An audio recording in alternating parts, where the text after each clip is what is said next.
እኔ አግብቼ ነበርና አባቴ ሶላት አይሰግድም፣ እሱ ነበር ያስተሳሰረኝ። እንዴት ይታያል ኒካው? ሶላት የማይሰግድ ሰው ኒካ ማሰር ስለማይችል ኒካሁን መደገም አለበት። አሁን ሶላት በሚሰግድ ሰው ወይንም አባቶች መስገድ ከጀመረ እሱ ኒካሁን እንደገና ማደስ አለበት። ጀዛከላህ ኸይር። እሺ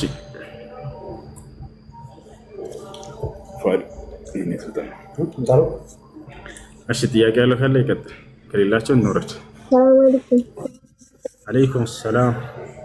አልሐምዱሊላህ ደህና ነኝ። ከእናትና ከአባት ሀቅ ማንም ይበልጣል? የሁለቱም ሐቅ አላቸው። ነገር ግን የእናት ይበልጣል። የእናት ይበልጣል። ነቢያችን ሰለላሁ ዐለይሂ ወሰለም መን አሐቁ ናስ ቢሑስኒ ሶሕበቲ ተብለው ተጠየቁ። አንድ ወጣት ልጅ መጥቶ ተጠይቋቸው ከሰዎች ሁሉ እዚህ ዓለም ላይ በእኔ ላይ ሐቁ የማን ይከብዳል ወይንም ደግሞ ከሰዎች ሁሉ የእኔ ሐቅ ማነው የእኔ መልካም ነገር የሚገባው ማን ነው ሲላቸው ኡሙከ አሉት፣ እናትህ ነች አሉት። ثم አላቸው ከዚያስ አላቸው ثم ኡሙከ አሉት፣ አሁንም እናትህ ነች። ثم አላቸው ከዚያስ ثم ኡሙከ ወፊ الرابع قال له ثم أبوك فالأقرب فالأقرب። ነቢያችን ሰለላሁ ዐለይሂ ወሰለም ሶስተኛ እናትህ ነች ካሉት በኋላ አራተኛ እስከዚያ ቀጥሎ ሲላቸው አራተኛ አባትህ፣ ከዚያ የሚቀጥሉ የቅርብ ዘመዶች ሐቅ አላቸው ማለት ላይ ብለው ተናገሩ። ስለዚህ የእናት በጣም ይበልጣል። አላህ ሱብሓነሁ ወተዓላ ልክ እንዲሁ በቁርአን ላይ ከእናትና ከአባት ሐቅ የትኛውን ነው የሚያስቀድመው? ብዙ ጊዜ እናትን ያስቀድማል። ለምሳሌ ወወሰይና ልኢንሳነ ቢዋሊደይሂ ኢሕሳና አለ ሐመለትሁ ኡሙሁ ብሎ ከዚያ ይናገራል። የሰው ልጅን አደራ ስለ ወላጆችህ መልካም ዋል ብዬዋለሁኝ ተናዝዤዋለሁኝ ካለ በኋላ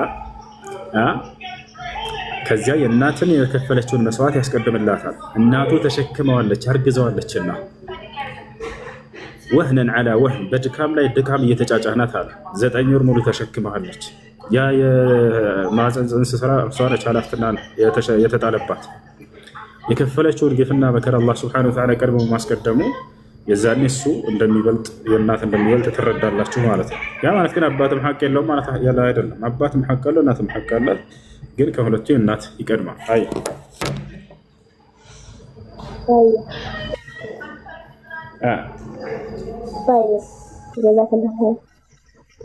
ወያኩም እሺ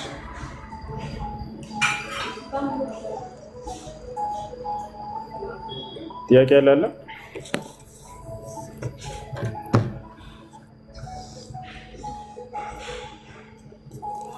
ጥያቄ ያለ ይቀጥል።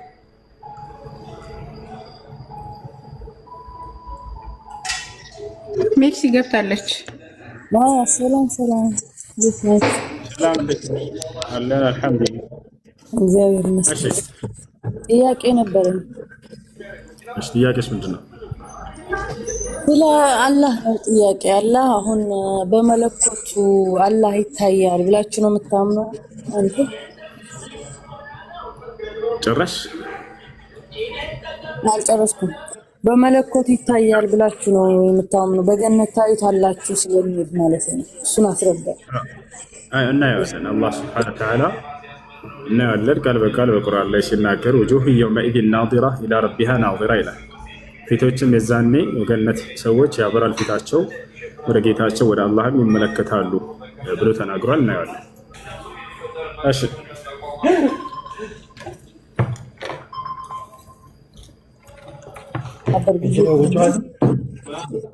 አዲስ አለ በሳሂህ አልቡኻሪ 6573 እሱን ልታስረዳኝ ትችላለህ? ወንድማችን ስለ አላህን ስለመታየት እዛ ያለው ጥያቄ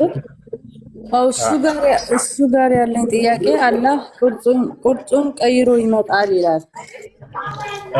በሌላ ቁርጥ ይመጣና አንተ አይደለም ትሉታላችሁ። እናንተ አንተ የኛ አምላክ አይደለም ስትሉት በእናንተ የምታውቁትን ቅርጽ ይዞ ሲመጣ ግን ታውቁታላችሁ ይላልና እሱ እስከ አስረዳ እንዴት ነው አንተ?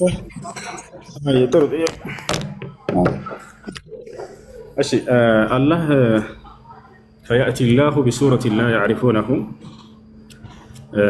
ثم يأتي الله سبحانه وتعالى بما يقول ቅርጽ ይመጣል ከዚያም በሌላ ቅርጽ ይመጣል ይላል እንጂ ያንን ቀይሮ ምናምን የሚል የለም። ያንን ቀይሮ ሳይሆን የሚመጣው ራሱ ነው የሚመጣው። እሺ ራሱ ነው መጀመሪያ የሚመጣ ራሱ ነው። ሁለተኛ መጣ የሚለው ራሱ ነው። ግን ያ ነገር በማን ላይ ነው ከተባለ እነሱ የማያውቁት የተባለው አምላክ አላህ ሱብሓነሁ ወተዓላ ለእነርሱ የማያውቁትን ቅርጽ ይታያቸዋል ለእነርሱ ማለት እንጂ ሌላ ቅርጽ ምናምን እንደዚህ ይዞ አይደለም። አላህ ሱብሓነሁ ወተዓላ ራሱ ነው የሚመጣ። ግን ለምሳሌ አንድ ነገር አንድ ሆኖ ሳለ በሰዎች አይን ላይ ሁለት መስሎ እንዲታይ ይሆናል። ያ አንድ ነገር ራሱ ማለት ነው። ይሄ ነገር ታምኛለሽ አንተ ትቀበያለሽ ወይ ስላስረዳሽ?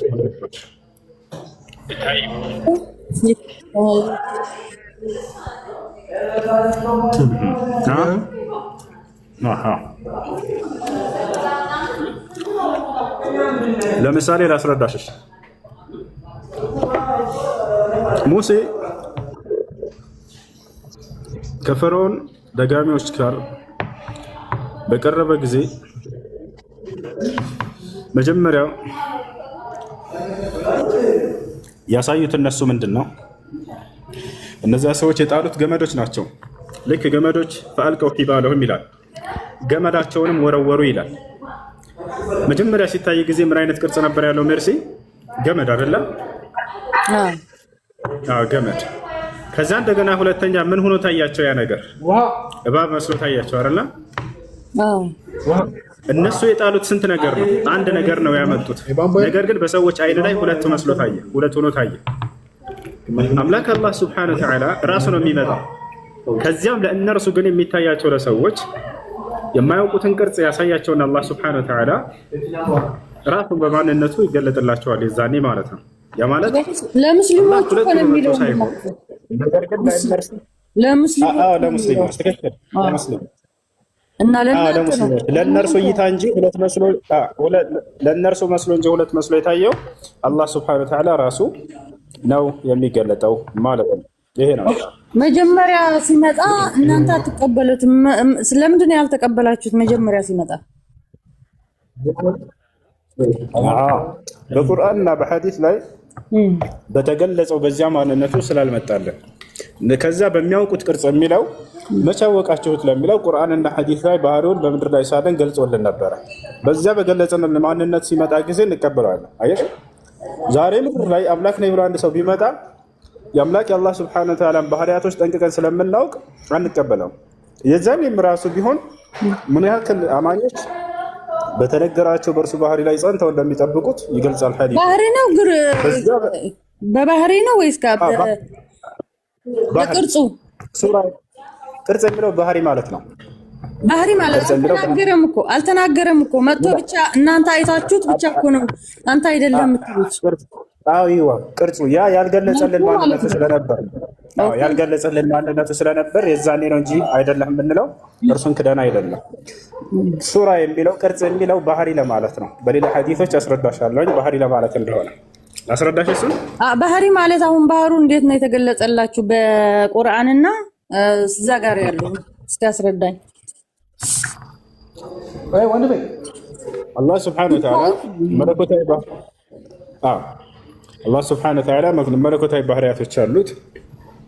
ከነዚያ መካከል ለሁ ሱረት ሲፈት ያኒ አልየድ ወሲፈት አልዐይነይን ወሲፈት አሳቅ ወገይሪሃ ሚነ ሲፋት አልዋሪዳ። አላህ ሱብሓነሁ ወተዓላ በባህሪው አዳምን በእጆች የፈጠርኩ ብሎናል። መለኮታዊ ባህሪያቶች አሉት። ያን ግን የዛኔ እኛ በማናውቀው መገለጫዎች በሚገለጽ ጊዜ እኛ አንተ አይደለህም የምንለው የዛኔ ነው። በትክክለኛ በገለጸልን ማንነቱ በሚገለጽ ጊዜ አንተ ነህ እንላለን። የሚመጣው ግን ማን ነው ከተባለ ራሱ አምላክ አላህ ሱብሓነሁ ወተዓላ እንጂ ሌላ ማንነትን ቀይሮ ምናምን አይደለም። እርሱ ሳይሆን በእኛ አይን ላይ ነው ያ ነገር የተቀየረ የሆነው። ዞላ አለ አንተ አሁን ገነት ብትገባ ሁሲ አላህን ታውቀዋለህ ማለት ነው። ስታየው ታውቀዋለህ። ዞላ አለ መርሲ በትከታያለሽ በተራ እናስተናግዳቸው። ዞላ አለ ዞላ ክርስቲያን መሰለኝ። አንድ ሁለት ጥያቄ ስላለኝ አለ። እሺ ጥያቄ ምንድን ነው? ጭረስ ብዬ ነው እየጠበኩ ነው። ጥያቄን ቀጥል። እሺ ችግር የለውም። ጥያቄን ቀጥል። መርሲ ትችላለህ። መርሲ አንተ ትጨርስና እሺ ጥያቄ አለ ቀጥል። የኔ ጨርሰውና ሁሴን ልውረድላችሁ ቦታው እንዳልይዝላችሁ።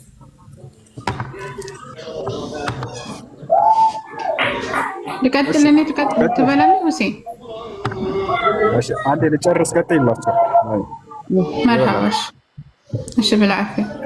እሺ ሜርሲ ምንድነው ጥያቄሽ? ሜርሲ ሙስሊም ገብቶታል እና አላህ በሰሒህ አልቡኻሪ 6573 ምን ይላል? መጀመሪያ ለሙስሊሞቹ አላህ በሌላ ቅርጽ ይመጣና አንተን አንከተልም ይሉታል። አንተን አንከተልም ይሉታል። በኋላ በሚያውቁትን ቅርጽ መጥቶ ይከተሉታል ይላልና ይሄን እንዴት ነው ቅርጹን የት አይታችሁት ነው የምታውቁት እያልኩ ነው። አላህን የት አይታችሁት? እኛ በቁርአንና በሐዲስ በተገለጠልን መልኩ ብሎ መልሰልሽ። አሁን አንቺ ገነት ከገባሽ አሁን አንቺ አላህን ታውቂዋለሽ ብለሽ ታስባለሽ? አዎ ቁርአንና ሐዲስ በተገለጠልን መልኩ ሲመጣ አውቀዋለሁ።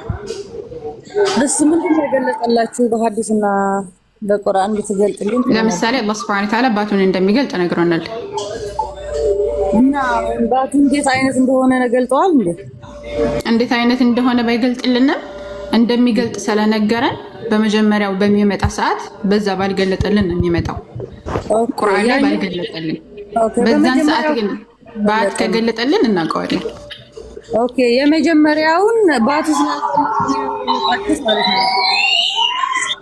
ሚት አድርጌ ቃል እኔ አይደለም ዛህራ ሰማሽን? ዛህራ አዎ ሰማሽ። የመጀመሪያው አንከተልህም ያላችሁት ቅርጹን ቀይሮ ሳይመጣ ባቱ ስላልከፈተ ነው ያለው። ቀይሮ የሚል የለም፣ ቀይሮ የሚል የለም። የለንን አታምጪ አምጪ። እሺ እንደዛ የሚል ቅርጹን ቀይሮ የሚል አዲስ እኮ ነገርኩሽ። እሺ አምጪ። የት አለ? ከፈች። እሺ ሁሴን አውጣለኝ። አረ ሁሴን ቀይሮ የሚለው ነገር ስህተት ነው ብሎ ነው ያስረዳሽ። አትቀላቂ። ምንድነው አለኝ? ቀይሮ የሚል ነገር የለም፣ ራሱ ነው የሚመጣው ነው ያልሽ። መጀመሪያ ታዲያ ሲመጣ በማናቀው ወይልሽ እኛ በማናቀው ማለትና ቀይሮ ማለት ይለያያል። እኛ አናቀው በምንድነው የማናቀው? በቁርአንና በሐዲስ ባልተገለጠልን መልኩ መጀመሪያ ይመጣል። ከዛ በኋላ እኛ አናቀህም እንላለን።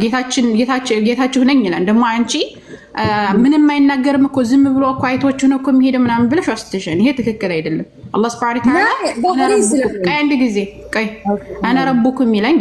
እኔ ጌታችሁ ነኝ ይላል አላህ Subhanahu Wa Ta'ala።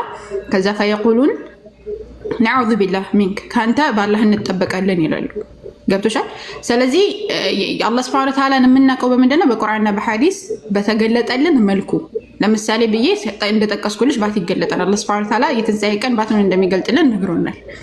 ስለዚህ በዚህ መልኩ እኛ እናውቀዋለን በማንነቱም እንደዚሁም ደግሞ በባህሪያቶቹ አላህ Subhanahu Wa Ta'ala ያንን በቁርአንና በሐዲስ በገለጠልን መልኩ ቁርአን ላይ በተገለጠልን መልኩ ሁለተኛ በሚመጣ ሰዓት እናውቀዋለን እንጂ ቅርጹን አይቀይርም። ራሱ ነው አላህ Subhanahu Wa Ta'ala። ግን የአላህን ሁሉንም ማንነቱን በቁርአንና በሐዲስ ተገልጧን ብለን አናምንም። የተገለጠልን ብቻ ነው የምናውቀው። ስለዚህ በሚገልጥልን እኛም በመጀመሪያ በማናውቀው ከመጣ አናውቅም እንለዋለን። በምናውቀው ሲመጣ ደግሞ እንቀበለዋለን። ጌታችን ነህ ብለን እንሰግድለታለን። ጥሩ ኦኬ። አሁን መጀመሪያው የታየው አላህ ነው፣ የመጨረሻ የመጣው አላህ ነው ማለት ነው። ለእናንተ አዎ ራሱ ነው። በገለጠልንና ባልገለጠልን ልዩነቱ እሱ ነው። ኦኬ የመጀመሪያው ስላልገለጠ አንተ አይደለም ትባላችሁ ማለት ነው። አሁን በቁርአን እኮ ደጋገምሽ ሜርሲ። ለአስረኛ ጊዜ ልድገምልሽ። አስረኛ ግን አስረኛ ምን ደረሰ? እኔ ጥያቄ ልጠይቅሽ። እግዚአብሔርን ታዩታላችሁ። አሁን አንቺ ጨርሽ ጥያቄሽ። እኔ ጥያቄ ልጠይቅሽ። ቆይ ልጨርስ። በቃ ልጨርሰውና ትጠይቅኛለሽ። አሁን በመጽሐፍ ቅዱስ እኔ ጥያቄ ልጠይቅሽ። በመጽሐፍ ቅዱስ አሁን ለሙሴ ምን አለው መሰለሽ? እግዚአብሔር በመለኮቱ አይታይም። እግዚአብሔር ይታያል። ልጨርስና አንቺም ትናገሪያለሽ እንዴ? እሺ። ምክንያቱም ለሙሴ ምን አለው መሰለሽ? በዘጸአት ምን ይለዋል? ለሰው ካየኝ በህይወት አይኖርም ይላል በመጽሐፍ ቅዱስ በብሉይ ኪዳን ነው። እናንተ ግን ሙሴ ግን ጀርባውን አይቶታል ይላል። አላህን ታይታላችሁ ሲጋጫ ማለት ነው። አላህን ታይታላችሁ። ሙሴ ጀርባ ነው ባይብል ላይ ሙሴ እግዚአብሔርን ጀርባውን አይቶታል። ሙሴ ራሱ ማለት ነው። ሙሴ ራሱ እግዚአብሔርን ጀርባውን አይቶታል ይላል ባይብል። እግዚአብሔር መንፈስ ነው፣ ጀርባም የለው አካልም የለውም። አለ ባይብል አለ። አንቺ ነሽ የለውም የምትይ አንቺ ነሽ አለ ባይብል አለው። አንቺ የምታምኚው ነው የምትነግሪኝ ስለ አንቺ። እኔም ማምነው ይኸውልሽ እግዚአብሔር ይኸውልሽ እኮ አንቺ የምታምኚው ምሳሌ ስለ ባይብል ነው እያወራን ያለ ነው። እኛ ባይብል እኔ ማምነውን ልንገርሽ ነው ያልኩሽ። አንቺ የምታምኚው ነገርሽኝ ስለ አላህ አይደል? አላህ ታይዋለሽ አንቺ እኮ ባይብል ጀርባውን አየሁ ይላል እኮ አልኩሽ። እኔ ባይብል እኮ እኔ ማምነው ደግሞ እኔ ልንገርሽ። አንቺ ተሳስተሻል በይኝ፣ እኔ እነግርሻለሁ። አሁን በእኛ እግዚአብሔር መንፈስ ነው። ሁሉም ሃይማኖት እንኳን በእኛ ብቻ 6 ትላልቅ ሃይማኖት አለ በዓለም ውስጥ። ሁሉም መንፈስ ነው፣ አምላካቸው መንፈስ ነው። መታየት አይችልም በመለኮቱ ማለት ነው። መገለጥ ይችላል ግን እናንተ ጋር ግን በመለኮቱ ነው። እስኪ ማታጋው እንትን አሁን ከሰለኛ እያወራች ስለ ባይብል አውርተሽ ከዛ በኋላ ሰለኛ አታውሪ፣ አትቀላቂው። ስለ ባይብል ካወራሽ ስለ ባይብል አውሪ፣ ሰለኛ ካወራሽ ሰለኛ ታወሪያለሽ። ሰለኛ አውርተን ጨርስን። በባይብል አምላክ አይታይም አልሽኝ። እግዚአብሔር ሙሴን አታይኝም ካለ በኋላ ጀርባውን አሳይቶታል እያልኩሽ ነው። እሱም መልሽ። ጀርባ የለውም አልኩሽ እኮ መንፈስ እኮ ጀርባ አለው። ጀርባውን አየሁት አለ እኮ ጀርባዬን አየ አለ ራሱ። ምን ልበለው? እሺ እኮ ጀርባ የሚለው ሌላ ነው። ጀርባው የሚለው ምሳሌው ነው እንጂ እግዚአብሔር ጀርባ። እሺ ምሳሌ እንደሆነ ማስረጃ አምጪ። እሺ ሌላን ጠይቅና እኔ አመጣልሽ። ይሄ ነው መልሽ መልሽና ከዛ ወደ ቀጣይ ትሄጃለሽ። ጀርባው የሚለውን እስከማመጣልሽ ሌላ እኮ ጀርባው ማለት ምን ማለት? እግዚአብሔር በነገራችን ላይ እዚህ ብቻ አይደለም። እግዚአብሔር በገነት ነው አልኩሽ እኮ። አዎ አይኖች ራሱ ሰዎች እንደሚመለከቱት ተናግሯል። በትንሳኤ ቀን ራሱ ይታያል ይላል ባይብል ላይ። ኢየሱስ ክርስቶስ ይታያል። ኢየሱስ ክርስቶስ እግዚአብሔር ራሱ እግዚአብሔር ይታያል። ማስረጃ እሺ። በመጀመሪያ ሙሴ እንዳየው አምነሻና አላየሁም አልኩሽ እኮ። አንድ ሰው ካየ ጀርባውን አይቶታል አለ። እስቲ ያዕቆብ ራሱ ፊት ለፊት እኮ አይቶታል እግዚአብሔርን። ያዕቆብ እኮ ይገለጣል እኮ። አብርሃምም አይቶታል እኮ ፊት ለፊት እግዚአብሔርን አየሁ አለ ባይብል ላይ። ለአብርሃምም ተገልጦለታል። እህታችን ስለመገለጥ ማን አወራሽ? ስለመገለጥ እኮ ነው ያላወራኸው። እግዚአብሔርን ፊት ለፊት አየሁት ነው የሚለው። ስለመገለጥ ሳይሆን እግዚአብሔርን ራሱን አየሁት እያለ ነበረ እንትና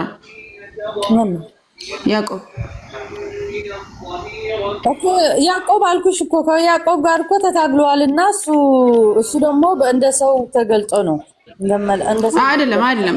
ከያዕቆብ ጋር ተታገለ። እግዚአብሔርን አይቶታል እኮ ነው የምልሽ። እግዚአብሔርን ራሱ አይቶታል። አዎ አሁን አልኩሽ እኮ። አብርሃም እኮ ተገለጠለት እኮ አይቶታል እኮ አብርሃም። እግዚአብሔር ስለመገለጥ ማን አወራ? አሁን እኮ ስለመገለጥ አይደለም እያወራህ ያለሁት። አሁን በህልም ምናምን ፊት አየሁት። ጀርባውን እንዳየው ደግሞ ተመልከች፣ ይታይሻል። ኦኬ መንፈስ ነው እግዚአብሔር። እጄንም ፈቀቅ አደርጋለሁ ጀርባዬንም ታያለህ አለ። ጀርባዬንም ታያለህ አለ። አንቺ ደግሞ አይ ጀርባውን አያይም አልሽ። ጀርባ የለውም ማልኩሽ። እግዚአብሔር ጀርባም የለውም መንፈስ ነው። ጀርባ አለኝ አለ። ባይብሉን እንቀበለው ይሳንቺ ነሽ። ይሄው ዘጸአት ላይ ምዕራፍ 33 ጀርባ ማለት ምን ማለት እንደሆነ ቆይ በትርጉም ገብቼ እነግርሻለሁ። ችግር የለውም። ጀርባ የሚለው ምንድነው? እዚህ ላይ ታያለህ አለ። ፊቴን አታየውም ካለ በኋላ ጀርባዬን ግን ታያለህ አለው። ጀርባ እግዚአብሔር አታይም አልታይም ካለ በኋላ አታያለሁ ካለ እርስ በርስ የሚጋጭ ነው የሚሆነው።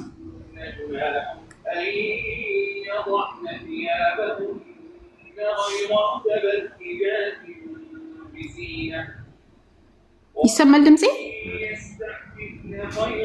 ትርጉም እያየሁ ነው እነግርሻለሁ። ከሌላ ጋር አውሪታችሁ። እሺ ከላይ የገባችሁ ጥያቄ ያላችሁ? እግዚአብሔር እንደሚታይ በጣም ብዙ ቦታዎች ነው ያለ። በነገራችን ላይ በትንሳኤ ቀን እንደሚታይ ማሳያችኋለሁ። ትንትን ተበለን እሱ በአምሳሉ ነው የፈጠረ። አንድ ሁለት ጥያቄ ብቻ ልጠይቅ። እሺ ጠይቅ። በመጀመሪያ ደረጃ በእናንተ እስልምና ድምፅህን ከፍ አድርገው። አይሰማም? ድምፅህን ከፍ አድርገው። ይሰማል? አሁን ይሰማል። ሴቶቹ በስንት ዓመታቸው ነው ማግባት የሚችሉት በእስልምና? ሁለተኛ ደረጃ እስከ ስንት ነው የሚፈቀድ? ለአቅመ ሔዋን በምንደርስ ጊዜ ነው የምንጋባው። ከላይ ያሉት ግን መሐመድ ያደረጉት ህፃናትን የተባለ ነገር አለ መጽሐፍ ቅዱስ እዛ ባይብል ላይ ያለው እናንተ ላይ አንተ ማስረጃ ህፃናትን ማግባት እንደሚቻል አለ ቁርአን ላይ የ9 ዓመት ህፃን የ9 ዓመት ያ ደግሞ የአቅመ ሔዋን ደርሳ ነበረ በሰዓቱ በነበረበችበት ሰዓት የ9 ዓመት አዎ ለአቅመ ሔዋን ደርሳ ነበረ። ለምሳሌ ኑህ በ900 ዓመቱ ነው የሞተው። ለምሳሌ ኑህ በ950 ዓመቱ ነው የሞተው ወይ በ900 ዓመቱ ነው ቆይቶ ነው የሞተው ሲባል ያሁን ያሉት የኑህ ዘመንና አሁን ያሉትን ሰዎች አታወዳደርም። የ1400 ዓመት የነበረችን ሴትና አሁን ያለችን ሴት አታወዳደርም። ስለዚህ በረሱል ሰለላሁ ዐለይሂ ወሰለም ጊዜ የነበሩ ሴቶች በ9 ዓመታቸው ለአቅመ ሔዋን ይደርሱ ነበር። ራሷ አንሻ ረዲየላሁ ዐንሃ በ9 ዓመቷ እንደደረሰች ተናግራለች። አይ ህፃናትን ማግባት ይቻላል በእስልምና ከልክ ግን ማስረጃ ማምጣት አለበት። ዝም ብለህ ማውራት ሳይሆን ይሄ የሚቻለው በባይብል የ12 ዓመት ልጅ ማግባት ይቻላል። አሁን በኢትዮጵያ በኦርቶዶክስ ተዋህዶ ቤተክርስቲያን አስተምሮ መሰረት የ12 ዓመት ህፃን ማግባት ይቻላል። አሁን ራሱ ማለት ነው። መጽሐፍ ወደ ህፃናት ወደ እኔ ይምጡ ዘንድ አትከልክሏቸው። በእነሱ አምሳያ እንኳን መንግስተ ሰማያት መግባት እንደምንችል ነው እያስተማርን ያለ ነው። ነገር ግን ኖ አይደለም። በቤተክርስቲያን አስተምሮ መሰረት የ12 ዓመት ህፃን ማግባት ይቻላል እያልኩ ነው። በቤተክርስቲያን አስተምሮ መሰረት እሱ ማስረጃ ታምጭ እሱን አያለው። በቃ ማስረጃ ልስጥህ። በእኛ ግን ህፃንን ማግባት አይቻልም። አንደኛውን አልመለስሽልኝም እኮ ቆይ ልስጥህ። እሺ ማስረጃ ልስጥህ። የርብቃንም እናነሳለን ይሻላል እኮ ቆይ ማስረጃ ልስጥህ። አንዴ ሁሴን ቀጥል። እስከዛ መጣ። እሺ ሁሴን እስከ ስንት ነው የምፈቀደው እናንተ ጋር ሴቶችን ማግባት?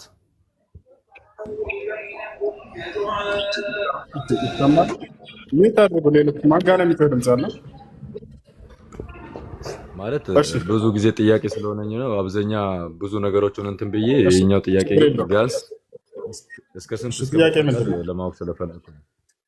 እስከ ስንት ነው ሴትን ማግባት የሚቻለው? እሺ በእስልምና ጋብቻ አንድ የሚት አድርገው በእስልምና ጋብቻ አንድ ሰው አንድ ራሱ ማግባት የማይፈቀድበት ጊዜ አለ። ነቢያችን ሰለላሁ ዐለይሂ ወሰለም ሐዲስ ላይ ሲናገሩ ምን ታድርጉ ልጆች መን ኢስተጣዐ ሚንኩሙል ባአተ ፈልየተዘወጅ አሉ። ከእናንተ የጋብቻን ጣጣ መቋቋም የሚችል ካለ ያግባሉ፣ ካልቻለ አይፈቀድለትም። ገብታችኋል? ካልቻለ አይፈቀድለትም። አንደኛ ማስተዳደር አቅሙ ካለው ነው አንድ ራሱ ማግባት የሚችለው። ሁለተኛ ለማግባት አንድ ሰው እስከ 4 ድረስ የማግባት አቅሙ ላለው ሰው ነው የሚፈቀደው እንጂ አንድ ሙስሊም እስከ 4 ይፈቀድለታል የሚለው አነጋገር ስህተት ነው። ማንኛውም ሙስሊም አይደለም፣ መስፈርቶችን ማሟላት የሚችል ሰው ብቻ ነው ያ የሚፈቀድለት። 2ም 3ም እስከ 4 ድረስ የተገደበ ነው። እስከ 4 ድረስ ከ4 በላይ ማግባት አይቻልም። ይህ ለትውልዳቸው ማለት ነው። የማስተዳደር አቅሙ ካለው ችሎታው ካለው በመካከላቸው ፍትሃዊ መሆን የሚችል ከሆነ ከአንድ በላይ ቢያገባ ሰውየው ለምሳሌ 2ቱን በትክክል የማያስተዳድር ከሆነ ሀብታም ቢሆን ሰውየው የዛኔ አይፈቀድለትም። አላህ በቁርአን ላይ ፈኢን ኺፍቱም አላ ተዕዲሉ ፈዋሒደተን ይላል። ከአንድ በላይ ብታገቡና በሚስቶቻችሁ መካከል ፍትሃዊ መሆንን የማትችል ከሆናችሁ ይህንን ማድረግ የምትፈሩ ከሆናችሁ ከአንድ በላይ እንዳታገቡ አይቻልም ብሎ አላህ ከልክሏል። ስለዚህ ለትውልዳቸው እስከ 4 ተገድቧል። ለነቢዩ ሰለላሁ ዐለይሂ ወሰለም ደግሞ አላህ ሱብሓነሁ ወተዓላ ጥበቡን መሰረት ባደረገ መልኩ እስከ 11 ድረስ እንዲያገቡ ፈቅዶላቸዋል። አላህ ከዚያ በላይ እንዲያገቡ ግን አልፈቀደላቸውም። ይህን ይመስላል። ይህንን የገደበው እስከ 4 የሚለውን ማን ነው ከተባለ ነቢዩ ሰለላሁ ዐለይሂ ወሰለም በመጨረሻ ዘመን በተላኩ ጊዜ ነው። በመጽሐፍ ላይ ግን አልተገደበም። አንድ ሰው 1000 ሚስት ቢያገባ ችግር የለውም። መጽሐፍ ቅዱስ ባይብል ላይ ቁርአን ላይ አለው። መጽሐፍ ቅዱስ ላይ አልተገደበም። አንድ ሰው እስከ 1000 ድረስ ባገባ እኔ ክርስቲያን ሆኜ ችግር የለውም። በእስልምና ግን ከ4 በላይ አይቻልም ለተወለዳቸው። እግዚአብሔር ጣጣ የለውም። አንድ ሰው 1 ሚስት ቢያገባ ማስረጃ መጽሐፍ ቅዱስ ላይ ላሳየ ይችላል። አንዲት ቦታ አይቃወመው። የሚያናግረውን ቃሉን የሚገልጥለትን አካል መጽሐፍ ቅዱስን የጻፈልህን አካል ሰለሞንን 1000 ሚስት አግብቶ አንዲትን ቦታ ላይ ለምን 1000 ሚስት አገባህ ብሎ አልተቃወመው። ስለዚህ እርስ በርስ ያለው ክፍፍሉ ሀብታም ካልሆነ በስተቀር ከሀብታም ውጭ አንድ ሰው ብቻ ነው ማግባት የሚችለው ማለት ነው። ሀብታም መሆን ብቻ ሳይሆን ሌሎች መስፈርቶች አሉ። ከአንድ በላይ ሰው የሚያገባበት መስፈርት አለ። እነዚያ ታላላቅ 3 መስፈርቶች አሉ። አንደኛ የማስተዳደር አቅሙና ችሎታው፣ ይሄ ከሌለ ማግባት አይችልም። ሁለተኛ በመካከላቸው ፍትህን ማድረግ የማይችል ከሆነ የፈለገ ሀብታም ቢሆን ራሱ የሱ አይፈቀድለትም። ሶስተኛ ለእያንዳንዳቸው የሚገባቸውን ሐቅ ማድረግ ነው። ማስተዳደር ችሎታ ብቻ ሳይሆን የሚገባቸው አንድ ባል ከሚስት የሚጠበቅበት ምን አልከኝ? ማለት ትንሽ ስለተምታታብኝ ነው። አራትም ይሁን ሁለትም እንኳን በአንዷ ላይ ከተደረበ ትንሽ ከቁርአን ጋር አይጋጭም? ከመጽሐፍ ቅዱስ ጋር ከባይብል ጋር አይጋጭም።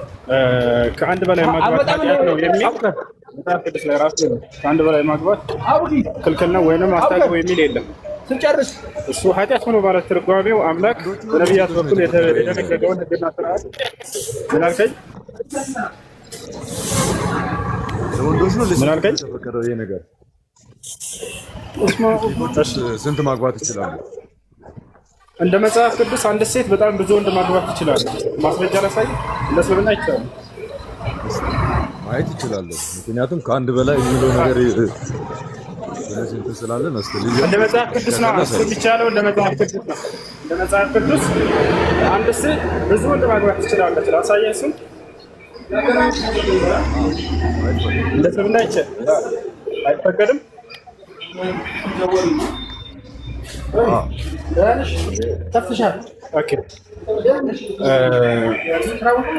አንድ ሴት እንደ መጽሐፍ ቅዱስ ከአንድ በላይ በጣም በርካታ ወንዶችን ታገባ ነበር። ለምሳሌ የኢየሱስ ክርስቶስ ቅድመ አያቶች እነሱን ሂደን ብናያቸው ማቴዎስ ወንጌል ምዕራፍ 1 ቁጥር 1 አንድ ጊዜ አንብበው ዶላ ታነብልናለህ። ማቴዎስ ወንጌል ምዕራፍ 1 ቁጥር 1 ላይ አራት የኢየሱስ ክርስቶስ ቅድመ አያቶች ጋለሞታዎች ናቸው ይላል መጽሐፍ ቅዱስ። እነዚያ ያቺ ሴት ለምሳሌ ትዕማር እንድትወስድ ማለት ነው። መጀመሪያ ማናገባት? መጀመሪያ ኤር አገባት። ኤር የሚባል የይሁዳ ልጅ። ከዛ ቀጣይ እንደገና ደግሞ ፋርስ አገባት። ፋሪስ ነው የሚለው የእሱ ወንድም ማለት ነው። ከዛ እየቀጠሉ አራት ሰዎች አግብተዋታል። እቺ ሴት ምን ትላለህ? ለዚያውም ምዕራፍ ያውላ አግብተዋታል። ማግባት ሳይሆን ዝም ብሎ ዝሙት ነው የሰራባት። እሱ የኢየሱስ ክርስቶስ የቅድመ አያቱ ማለት እንደ ብልግና ቃላቶች እንድናወራ ነው የምትፈልጉት? በጣም ያስጠላል። እና ላሳየህ መጽሐፍ ላይ መጽሐፍ ቅዱስ አለ። አንዴ ክፈትለት፣ አንዴ እናሳየህ። የኢየሱስ ክርስቶስ ቅድመ አያቶችን እንጠራቸው እንዳለ የጋለሞታ ማለት ነው። አሁን ምናሳየህ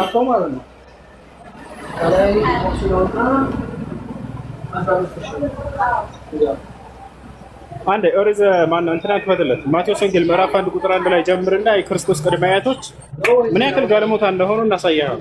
አንዴ ማቴዎስ ወንጌል ምዕራፍ 1 ቁጥር 1 ግለጥለት። የክርስቶስ ቅድመ አያቶች ናቸው እዛ ላይ የተጠቀሱት። ተመልከት። ይኸው የዳዊት ልጅ የአብርሃም ልጅ ኢየሱስ ክርስቶስ ይላል።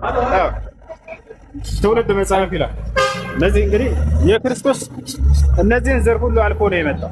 አብርሃም ይስሐቅን ወለደ፣ ይስሐቅም ያዕቆብን ወለደ፣ ያዕቆብም ይሁዳንና ወንድሞችን ወለደ ይላል። አሁን ዝቅ አድርገው ያዕቆብ ከማን ልጅን እንደወለደ ዝቅ አድርገው። ይሁዳም ከትዕማር ፋሬስንና ዛራን ወለደ ይላል። ይታያል።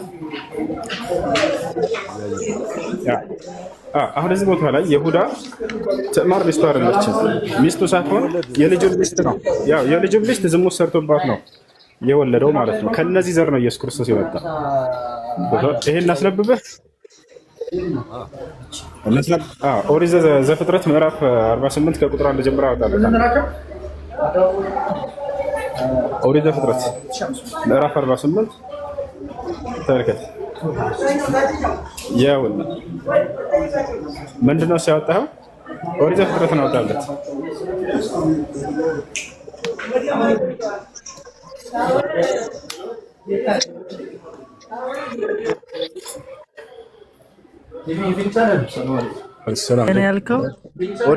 ኦሪት ዘፍጥረት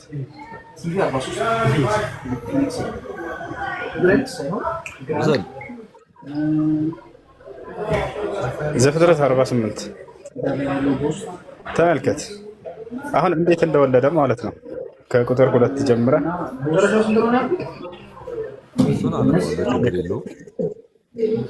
የቤት ስራ ይሆነኛል።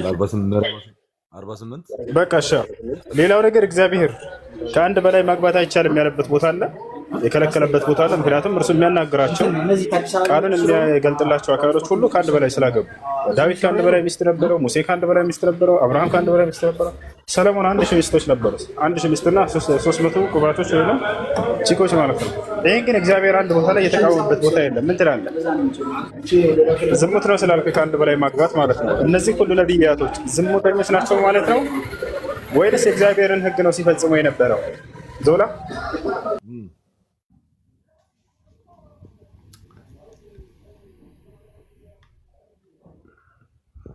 እሺ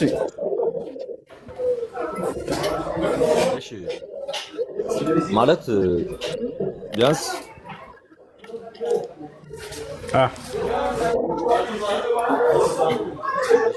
አይሻ በስንት ዓመት ነበር ያገባችው? ይሄን ጨርስ መጀመሪያ ና እግዚአብሔር ፈቃደኛ ሆኖ ነው 1000 ሚስት ያገቡት ወይንስ ዝሙተኞች ናቸው ነብያቶች? መጽሐፍ ቅዱስ መልስ እሱ አገቡ አይደለም መወለድ ና ይሄን መጀመሪያ ጨርስ። እግዚአብሔር ዝሙትን ፈቅዶላቸው ነው የሰሩት ወይንስ እነዚህ አካሎች ማነው ሳይፈቅድላቸው ነው ያንን ያደረጉት? ወይንም እግዚአብሔር ለምን 1000 ያገባህ ብሎ የተቃወመበት ቦታ አለ? ሰለሞን ተቀጣ። ሰለሞን 1000 በማግባቱ አይደለም የተቀጣው። መርሲ ለምን ታጭበረብራለች? ትልቅ ልጅ አይደለም? ዞላ መልስ። ሰለሞን 1000 አግብቶ ነበር። ምን ትላለህ በዚህ ላይ? እግዚአብሔር አንድ ቦታ ላይ ለምን 1000 ሚስት አገባህ ብሎ አልተቃወመውም። ስለዚህ መጽሐፍ ቅዱስን መመሪያው አድርጎ የያዘ ሰው 1000 ሚስት ቢያገባ ሰውየው ይሄንን መቃወም የለበትም። ምን ትላለህ? በቃ መልስ ከሌለህ ቀጣይ። ሌላ ክርስቲያን ካለ መርሲ። በዚህ ላይ ተመልሰናል። እግዚአብሔር አንድ በላይ አታግቡ ያለበት ቦታ ምን አልሽኝ? መልሳለሁ። ይሄን ማስረጃለት እኔ እዚህ መልሳለሁ። እንደገና ደግሞ ትንሽ ነበረ ከማነው ስሟ ጋር እህታችን ጋር ከዛህራ ጋር እያወራን ነበር። ትንሽ ማስረጃ ትላላችሁ። ዛህራ መንገድ ላይ ነኝ፣ ይመችሻል? አዎ አንዴ ማስረጃ ለሰየው ልጁ ዞላ ይማር። አንድ ጊዜ መማር አለበት። ጨዋ ልጅ ይመስለኛል። መልስ ከሌለ የለኝም ለመረዳት ይመስለኛል። ዞላን ቀጥይለት። መንገድ ላይ ነኝ። ዞላ ይታያል። መርሐባ ዞላ። ይሄ ፍትሐ ነገሥት መጽሐፋችሁ ነው። ምን ይላል? መርሐባ ፍትሐ ነገሥት ይላል የሚጋቡት አለ የሴትና የወንድ አካለ መጠን የደረሱ ይሆኑ። ወንድ 20 ዓመት የሆነው ሴቷ ደግሞ 12 ዓመት የሆናት ይሆኑ አለ። ሴቷ ለአካለ መጠን የምትደርሰው በኦርቶዶክስ አስተምሮ መሰረት 12 ዓመቷ ነው አለ። አይታየም? ይታያል እንጂ በቢጫ ያከበኩበት በቢጫ። አይሻ በስንት ዓመቷ ነው ያገባችው? ሴቷም በ12 ዓመቷ። በ12 ዓመት ሴት ልጅ ማግባቷ ሴት ልጅ በህፃንነቷ መዳር አይሆንም?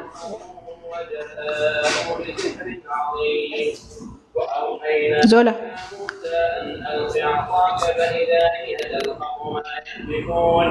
ዞላ ይሰማል? የ12 ዓመት ህፃን ልጅ ማጋባት አሁን ላይ በክርስትና የሚፈቀድ ከሆነ ኃጢአት አይሆንም ወይ?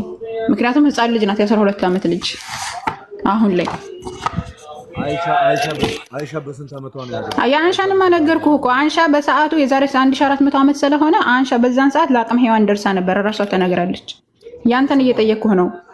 እዚህ ላይ ፍትሐ ነገሥት ላይ የ12 ዓመት ህፃን ልጅ ማግባት ይቻላል አለ ባይብል መጽሐፍ። ይሄ እንትና ፍትሐ ነገሥት። አይሻ በስንት ዓመቷ ነው ያገባችው ነው እኮ ነገርኩህ እኮ። አንሻ ረዲየላሁ ዐንሃ በ9 ዓመቷ ነበር ያገባችው። በዛን ሰዓት ደርሳለች፣ ለአቅመ ሔዋን ደርሳለች፣ እራሷ ተናግራለች ብዬ መለስኩኝ። አይሰማም? ህፃን አልነበረችም፣ ለአቅመ ሔዋን በዛን ሰዓት ደርሳለች ብዬ ለስንተኛ ጊዜ ልመልስ? አሁን ላይም ቢያንስ የ9 ዓመት የ3 ዓመት ልዩነት አለው መሀል ላይ በትንሽ እኮ። አይደለም በ12 ዓመት እኮ አይደለም። በዛን ሰዓት ግን የ12 ዓመት በዛን ሰዓት የ9 ዓመት ልጅ ትደርስ ነበር። አሁን ግን የ12 ዓመት ልጅ ህፃን ናት እያልኩ ነው። በቤተ ክርስቲያን የፍትሐ ነገሥት ህግ መሰረት አንዲት የ12 ዓመት ልጅ በአሁኑ ሰዓት በጣም ህፃን ናት። የ12 ዓመት ልጅ ማግባት ኃጢአት አይሆንም ወይ ነው እያልኩ ያለሁት።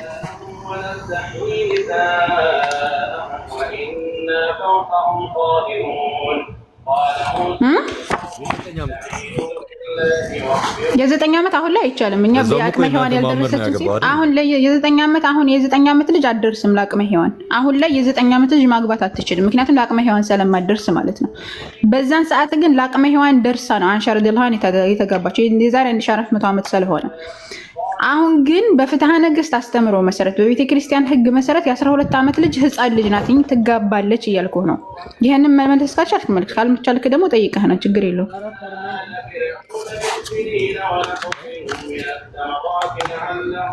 ይሰማል ድምጼ?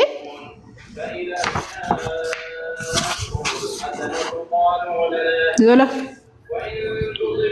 ወጣ መሰል ዞላ። እሺ በቃ ቀጥ ሜርሲ። ይሄው ማስረጃ ሰጠውኝ እኔ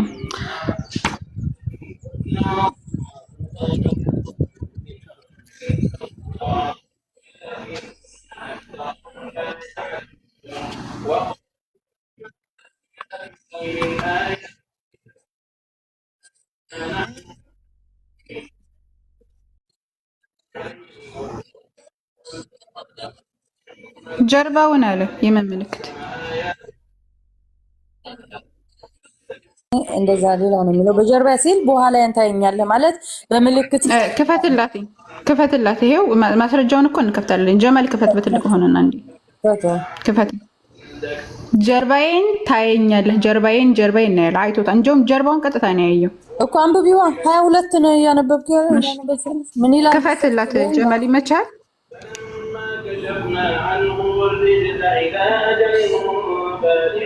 እሺ በትልቁ አድርጉ ጀማል። فانتقمنا منهم فأغرقناهم في اليم بأنهم كذبوا بآياتنا مچان جمال وكانوا عنها غافلين من ላንብብልሽ በቃ እኔ ላንብብልሽ ከ22 እሺ በትልቁ ሁኝና ክፈችው ከተመቸሽ ማይ አይመቸኝም ለማውጣት አይመቸኝም ሶሪ እሺ ክፈች አንብቢው እሺ አንብቢው እሺ ከ20 ጀምሬ ላንብበው ደግሞም ሰውን አይቶኝ አይድንምና ፊቴን ማየት አትችሉም አለ እግዚአብሔር አለ እነሆ ስፍራ በእኔ ዘንድ አለ በዕለቱም ላይ ትቆማለህ በዕለቱም ላይ አማርኛው ስላልሆንኩ ነው እስከ በአማርኛ አንብቢልኝ እሺ በዕለቱም ላይ ትቆማለህ ክብሬን ባለፈ ጊዜ በስንጠቃው አለት አኖርሃለሁ እስካልፍ ድረስ እጀን በላይ ላይ ማነው እጋርዳለሁ እጀንም ፈቀቅ አደርጋለሁ ጀርባዬንም ታያለህ ፊቴን ግን አታየኝም ማለት ፊቴን ሳይሆን ጀርባዬንም እኮ ፊቴን አታይም ጀርባዬን ግን ታያለህ አለ ስለ አካል ነው የሚያወራው ጀርባዬ አካል አይደለም ስለ አካል ሳይሆን ጀርባው ማለት ፊቱ ምንድነው ፊቱን አታየኝም ማለት እኮ ፊቴን አታየኝም አለ ፊቴን አታየኝም በተመሳሳይም በቁርአንም አለ እኮ ግን እዛ ምን ሄዳ ቆይ ቁርአን ላይ ያለውንማ መለስን እኮ ፊቴን አታየኝም ማለት ጀርባዬን ግን ታያለህ አለ ስለዚህ የታየ ጀርባው ነው እንጂ ሙሳ አይቶታል ጀርባው እኮ አለ ጀርባዬን ታየኛለህ አለ እግዚአብሔር ቃሉ አይፈጸምም የኛ ሌላ ነው አሁን የምትዩ ሌላ ነው በእናንተ ቁርአን በእናንተ ሰላኛ አይደለም እያወራን ያለነው ሰላንቺ እኮ ነው ያንቺን የኛ አልኩሽ ጀርባ ያለው መንፈስ ነው ግን ሲያየው በመልኩ ጀርባዬን ታያለህ አለ እኛ ባይብሉን ምን እናደርገው እሺ ባይብሉን እግዚአብሔር በኋላ ሲሄድ ሲጋርደው በምልክት በታየው ማለት ነው እኔ በማርኛ ትንሽ መግለጽ ያቅተኛል አይደለም መጀመሪያ እጁን ጋርደበት እንዳይታይ እግዚአብሔር እንዳያይ እጁን ጋርዶበት ነበረ ከዛ በኋላ እጄን ፈቀቅ አደርጋለሁ ጀርባዬን ታያለህ ፊቴን ግን አታየኝም ጀርባዬን ማለት ጀርባዬን ማለት በኋላዬን ማለት ነው በኋላ ይታያል በምልክት ማለት እኮ ኋላውን ጀርባውን ያያል ጀርባው ማለት አካሉ አይደለም እያልኩሽ ነው በእኛ አካሉ አይደለም የምትይ እኮ አንቺ ነሽ ጀርባ እንግዲህ ፊቴና ጀርባ እንግዲህ እኛ ምን እንደዛ አርገሽ አስቢውና ሙሳ በእናንተ ቁርአን ባይብል እንደዛ ነው የሚለው እሺ እንደዛ ካለ በሙሳ ታይቶታል ጀርባውን አሳይቶታል አላህ እሺ ስለ ቁርአን አላወራንም እያልኩሽ ነው። እዚህ ላይ አንቺ በተመሳሳይ ያለ በቁርአን አሳይኝ እስኪ በቁርአን ያለ እሺ ረጋ ብለሽ አውሪ። እሺ ረጋ ብለሽ ይሰማል እኮ ቆንጆ ይሰማል። እሺ ከተሰማ ዛህራዬ ከተሰማ ቁርአን ላይ ያለውም አስረጅኝ። እሺ ቁርአን ላይ ያለውን አስረዳሻለች። አዎ ይሰማል። ጀርባው ከታየ እግዚአብሔር አምላክ መንፈስ እንደሆነ አይታይምና አይሆንሽ መርሲ አቤት ሰማሽን?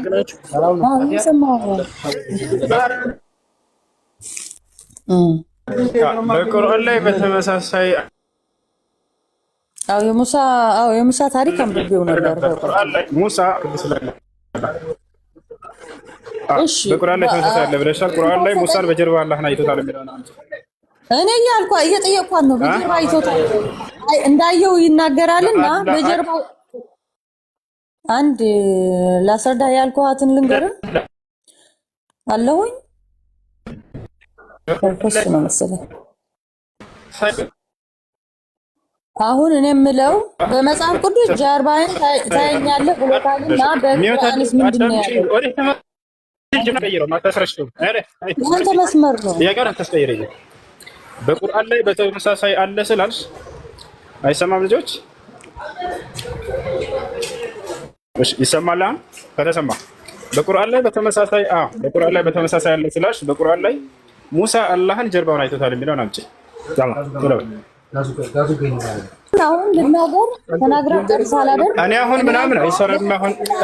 እኔ አሁን ምናምን አይሰራም። መርሲ እኔ አሁን ምናምን አይሰራም። አዳምጪ።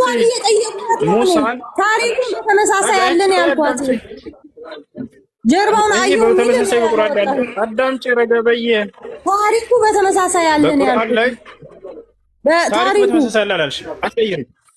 ታሪኩ አላልሽም። ማን ነው ታሪኩ ያልሽ? አልሰማሁም። በቃ እንደዛ ነው ያልኩት። በደንብ ነው የሰማሁሽ። አንቺ ቆይ ወርክ ስራ ለናቸው ሰላም አማና ለናቸው በቁርአን ላይ ተመሳሳይ ታሪክ ስላለ አላህን ጀርባውን አይቶታል ወይ ነው የምላት። እሷን እየጠየቅኳት አይት ጥያቄ አይደለም የጠየቅሽው። መርሲ አዳምጪ። ቅድም ምን አልሽ መሰለሽ? እግዚአብሔር ጀርባውን አይቶታል ብላ እዚህ ሰው አለ እኮ ሚያት አድርጊ። ከኔ ምንም አታመልጭም። እግዚአብሔር ጀርባ አለው ብላ እያሳየችሽ እያለች እርሷን ከዚያ ከመጽሐፍ ቅዱስ ወደ ቁርአን አውቀሽ ለማውጣት የማይሆን ስህተት ሰራሽ። ምን አልሽ መሰለሽ? ይሄ በተመሳሳይ እኮ በቁርአናችሁም ላይ አለ ብለሽ ተናገርሽ። በቁርአን ላይ ሙሳ አላህን ጀርባውን አይቶታል የሚለውን አሁን አምጪ። የቱ ጋር ነው ያለው?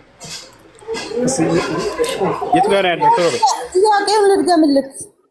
እኔ ስለ ቁርአን ነው አሁን ጥያቄ አይደለም የጠየቅሽው። ይሄ በተመሳሳይ አለ ብለሽ ዛህራን ከመጽሐፍ ቅዱስ እንዳታወራ ታሪኩ አለ ነው ያልኩኝ። ታሪኩ ነው ያልኩት። አትወሽ። ታሪኩ አለሽ ወላሂ አላልሽም። ታሪኩ ውሸት ነው። በተመሳሳይ አለ። እስኪ ድገመውና መልሰዋ። እኔ አያሽ መጽሐፍ ቅዱስ ላይ እንዳይወራ ዛህራን አውቃ ልታስወጣት ፈለገች። ገብታችኋል አይደለ? ወደ መጽሐፍ ወደ ቁርአን ማለት ነው። እንደዛ ሰራለሁኝ ብላ ተበላች። ምን መሰለች የተበላችው? ይሄ በተመሳሳይ በቁርአን አለ ጀርባ የሚለው አለች። የቱ ጋር ላይ ነው ያለው ስትባል እኔ በታሪኩ ላይ ያለ ያልኩት አለች። እንደገና ታሪኩ አላልሽ ወላሂ አላልሽ። ለማንኛውም ክርስቲያኖች ካላችሁ መቀጠል ትችላል። ከላይ ወንድ ከሆናችሁ አስገቡኝ ያልክ ነበር። ማን ነበር ስምህ? አንዴ ሰላም ነው። እንዴት ነህ?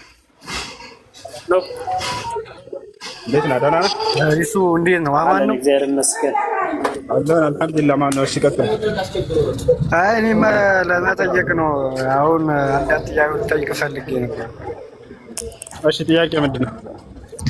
አሁን እኛ ጋር መጽሐፍ ቅዱስ ሲናገር በኢየሱስ ያምን የዘላለም ሕይወት አለው ይላል። አንድ ክርስቲያን አንድ እኔ ቀደም የገባሁትና እሺ አንድ የጀመረው ጥያቄ ዳኒ ችግር የለም። እሺ በኢየሱስ ያመነ የዘላለም ሕይወት አለው ይላል እኛ ጋር ማለት ነው። እሺ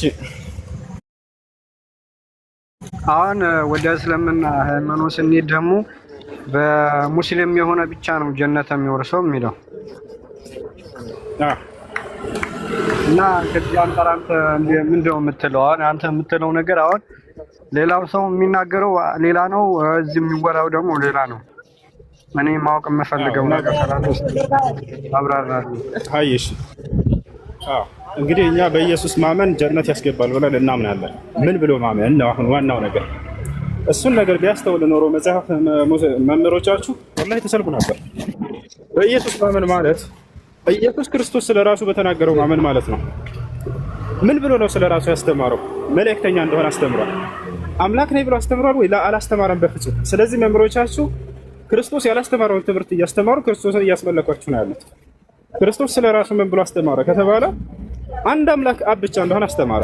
ዮሐንስ ወንጌል ምዕራፍ 17 ቁጥር 3 ላይ ራሱ መልእክተኛ እንደሆነ ቃል በቃል ይናገራል። ሲናገር ምን አለ? አባት ሆይ አንድና ብቸኛ እውነተኛ አምላክ አንተ ነህ፣ የላከውንም ኢየሱስ ክርስቶስን ያውቁ ዘንድ ይህች ነች የዘላለማዊ ሕይወት አለ። አየህ፣ ሰዎች የዘላለማዊ ሕይወትን ሊያገኙ የሚችሉት ኢየሱስ ክርስቶስ መልእክተኛ መሆኑን በማመን ነው። ወጣቷል ያ ነው። ስለዚህ እናንተ ሙስሊሞች ክርስቶስ መልእክተኛ መሆኑን ታምናላችሁ ወይ? ልብ እናድርገን እናምናለን። ልብ እናድርገን እናምናለን። አምላክ መሆኑን ስለ አናምን። ምክንያቱም አላስተማረም። እሱ የትኛውን ቦታ ላይ እኔና አምላካችሁ ነኝ አምልኩኝ አላለም። ይህን አንድ ላስቁምና አላለም። ግን ዮሐንስ አሁን 13 ላይ ሲናገር እኔ ጌታ መምህር ትሉኛላችሁ አሁን እንደዛ ነኝ ብለዋል። እዛ ላይ ማለት ነው መጽሐፉ ላይ ማለት ነው። እና በሌላ ቆይ አንዴ አስጨርሰኝና እሱን ጥቅስ እንጨርስና ወደ ሌላ ጥቅስ ትሄዳለች። ችግር የለውም ይዘህ ትታለህ። እሺ እሺ። እሱ ላይ ምን ይላል መሰለህ? ጌታና መምህር ትሉኛላችሁ እንዲሁ ነኝና አለ። ጌታ የሚለውን መጽሐፍ ቅዱስ በስንት መንገድ ይረዳዋል የሚለውን መጀመሪያ ማየት አለባችሁ። በሁለት መንገድ ይረዳዋል። አንድ መለኮታዊ ጌትነት አለ። ያ የአንድ አምላክ ባህሪ ብቻ ነው። ያታል። ሁለተኛ የስልጣን የሹመት ጌትነት አለ። ያ ማለት በመደረግ የሚገኝ ጌትነት። አምላክ ጌታ ያደርጋቸዋል ሰዎችን በየጊዜያቸው ማለት ነው። ይሄ ሁለተኛው ነው። ይህ ደግሞ መለኮታዊ ጌትነት ሳይሆን የስልጣን የሹመት ጌትነት ነው። ምክንያቱም መለኮታዊ ጌትነት በመደረግ አይገኝምና። ታዲያ የክርስቶስ ጌትነት ከየትኛው ነው ብለን ስናይ በመደረግ የተገኘ ጌትነት ነው። ማስረጃ የሐዋርያት ሥራ ምዕራፍ 2 ቁጥር 36 እግዚአብሔር ኢየሱስን ጌታ አደረገው ይላል። አየህ አይደል? ጌታ አደረገው። ከኢየሱስ ክርስቶስ በፊት በርካቶችን ነቢያት ወይንም መንግስታቶችን እግዚአብሔር ጌታ ያደርጋቸው ነበር፣ ልክ ኢየሱስ እንዳደረገ በዘመኑ ማለት ነው። ለምሳሌ ሌላ ማን ከተባለ ዮሴፍ ኦሪት ዘፍጥረት ምዕራፍ 45 ቁጥር 9 ላይ ምን ይላል? እግዚአብሔር ዮሴፍን ጌታ አደረገው ይላል። የሐዋርያት ሥራ ምዕራፍ 2 ቁጥር 36 እግዚአብሔር ኢየሱስን ጌታ አደረገው ይላል። ስለዚህ የክርስቶስ ጌትነት በመደረግ የተገኘ ጌትነት ነውና ያ እዛ ቦታ ላይ ልታመጣ የቻልከው መለኮታዊ ጌትነትን የሚያመላክት አይደለም። አምላክ ነኝም አይልም በፍጹም። ሲጀመር ጌታ ነው የሚለው ጌትነቱን ደግሞ በመደረግ የተገኘ ጌትነት እንደሆነ መጽሐፍ ቅዱስ ራሱ ይመሰክራል። ስለዚህ የተደረገው ፍጡር ስለሆነ ነው። ጌታ አይደረግምና ያን አሁን ጥቅሱ ፍጡር እንደሆነ ነው የሚገልጸው። እሺ አሁን እሱ ይጠይቅ ነገር። እሺ አሁን ሐዋርያቶቹ አሁን ጌታችን ኢየሱስ ክርስቶስ ብሎት በብዙ ቦታ ገልጸዋል። አምላካችን ጌታችን ያሉ ብዙ ቦታ ገልጸውታል ማለት ነው። አሁን አንተ ይሄ ኢየሱስ ክርስቶስ አምላክ ሊሆን ካልቻለ ሐዋርያቶቹ እንዴት ኢየሱስ ጌታችን አምላካችን ሊሉ ቻሉ ነው ማለት። አሁን ይሄን ነገር እንዴት ታስበዋለህ? እንዴት ታየዋለህ? መልካም አሁን ማለት ነው። አንደኛ ሐዋርያቶች አንድ አምላክ ብለው ገልጸዋል። ማንን? አብን። ኢየሱስ ክርስቶስ አንድ አምላክ የተባለበት ቦታ የለም። ገብቶሃል አይደል? አንድ አምላክ ብለው ነጥለው ይገልጹታል። አንድ አምላክ ተብሎ የተገለጸው መጽሐፍ ቅዱስ ላይ ማን ነው? መጀመሪያ ይሄንን እንስማማ። ታውቃለህ? ይሄንን ማን ነው አንድ አምላክ የተባለው? ነው እግዚአብሔር። ኢየሱስ ክርስቶስ እግዚአብሔር አንድ አምላክ። የትኛው እግዚአብሔር? አብ፣ ወልድ፣ መንፈስ ቅዱስ ሶስቱም ወይንስ አብ ብቻ? ሶስቱንም። አሁን እኔ የማምነው ሶስት። አሁን ለምሳሌ በተራቸው ቢለዩም እንጂ አሁን እኔ እንደማምነው ሶስት አምላክ የለም፣ አንድ አምላክ ነው ያለው። ወልድ፣ መንፈስ ቅዱስ፣ አብን ማለት ነው። እሺ አንድ አምላክ ብሎ የሚገልጸው ሶስቱንም ነው ያልከው። አብ፣ ወልድ፣ መንፈስ ቅዱስ አንድ አምላክ። ይሄ የእምነታቸው መሰረት ነው እናውቃለን። ግን ማስረጃ የቱ ጋር? አሁን ከእምነቱ ብዙ እንትን አይደል። ለዛ ልጠይቅህ እኮ ነው የመጣሁኝ። አሁን እነዚህ ላብራራልህ አልችልም። አሁን ባብራራልህ ደግሞ ብዙ ቦታ ይወስደናል። በቃ ላስረዳሽ። አብ፣ ወልድ፣ መንፈስ ቅዱስ አንድ አምላክ የሚል ጥቅስ መጽሐፍ ቅዱስ ላይ የለም። ይሄ ዋሽተዋቸዋል። አብ ወልድ መንፈስ ቅዱስ አንድ አምላክ የሚል የለም። ነገር ግን ይሄ የእምነታችሁ መሰረት ነው። የእምነታችሁ መሰረት ሆኖ ሳለ ማስረጃ የለም መጽሐፍ ቅዱስ ላይ። ታዲያ አንድ አምላክ ብሎ የሚገልጸው ማን ነው ከተባለ አብን ነው። አንደኛ ቆሮንቶስ ምዕራፍ 8 ቁጥር 6 ላይ ምን ይላል? ለእኛስ ሁሉ ነገር ከእርሱ የሆነ አንድ አምላክ አብ አለን ይላል። አብ ወልድ መንፈስ ቅዱስ አይደለም። ወይንም አንድ አምላክ ኢየሱስ የሚል አንድ ቡኻራ የለም በፍጹም አላለም ሐዋርያቶች። ገባል አይደል? ስለዚህ አንድ አምላክ ነው ብለው እርሱን ገልጸዋል። ይሄን ይመስላል። ሌላው ኢየሱስ ክርስቶስን አምላክ እንዳለው አስተምረዋል ሐዋርያቶች። ይሄን ታውቃለህ? የኢየሱስ ክርስቶስ አምላክ ይባረክ እያሉ ይናገራሉ ሐዋርያቶች። ይላል የጌታችን ኢየሱስ ክርስቶስ አምላክና አባት ይባረክ ይላል። እሱ ነው። ስለዚህ ክርስቶስ አምላክ እንዳለው አስተማሩ እንጂ እርሱ አንድ አምላካችን ነው ወይንም አምልኩት ምናምን ብለው ያስተማሩበት ቦታ አንድ ቦታ የለም። ይሄን ጌታ የሚለውን እንደነገርኩህ በመደረግ የተገኘ ጌትነት እንደሆነ የሐዋርያት ስራ ላይ ተቀምጧል። አንድ የሱ ማስረጃ ከፍቼ ላሳየህ።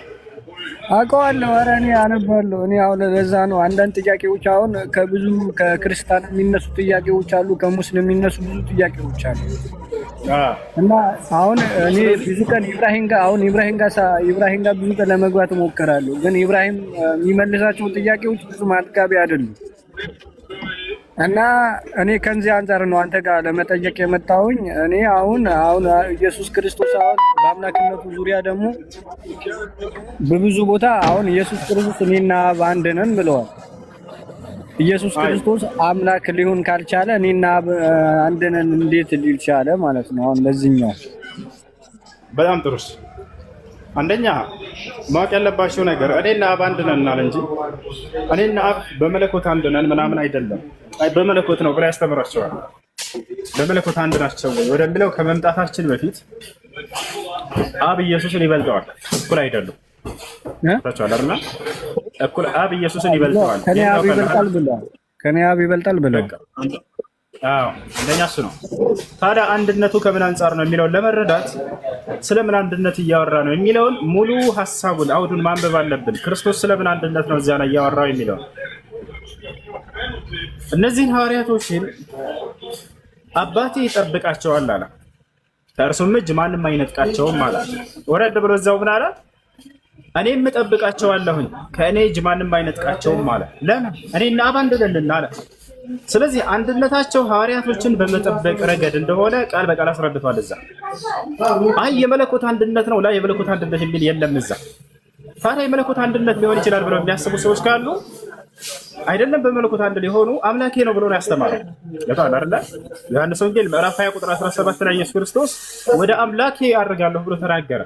አያ ወደ አምላኬ አድርጋለሁ አምላክ እንዳለው አስተማረ እንጂ በመለኮት አንድ ነን ብሎ በፍጹም ክርስቶስ አላስተማረም። ታዲያ አንድነታቸው ሐዋርያቶችን በመጠበቅ ነው።